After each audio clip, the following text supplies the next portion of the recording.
the First Alert News Center? Okay.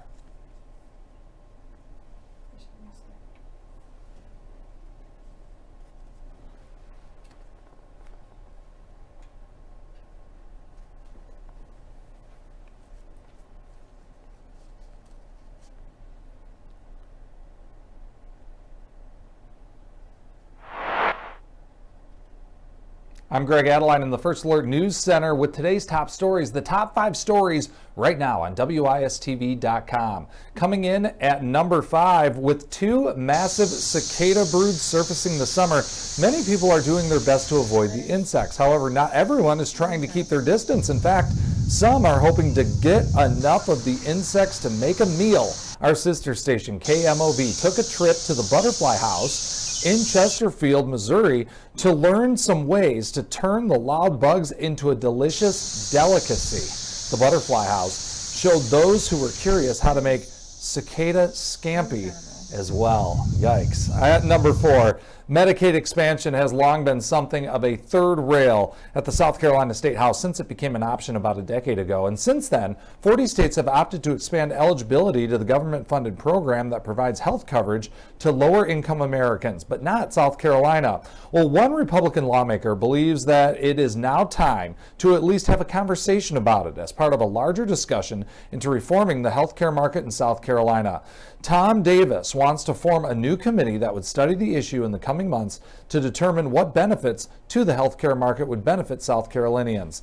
The committee would be established through a provision in the proposed state budget, which will be finalized by lawmakers in the coming weeks. All of this, Davis says he is optimistic about and saying that it could possibly come to fruition before too long.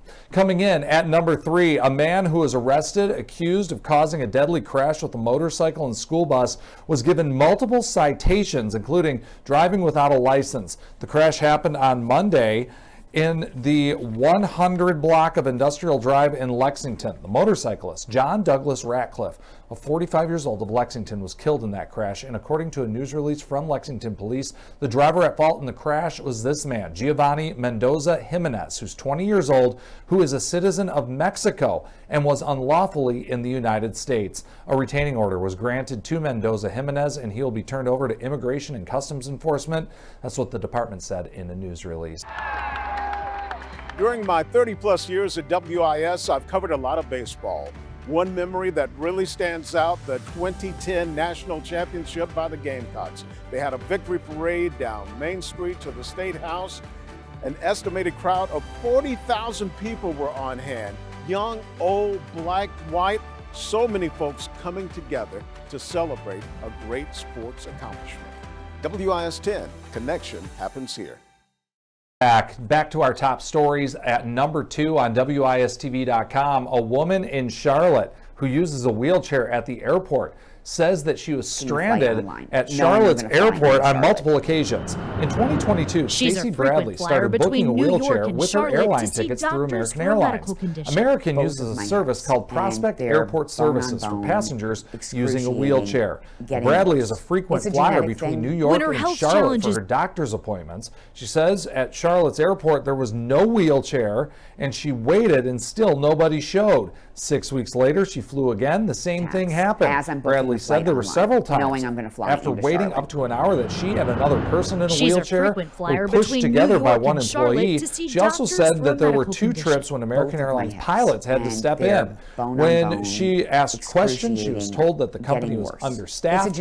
Bradley said that when she flies through other airports, it's seamless, and she wishes that she could avoid travel through the Queen City altogether.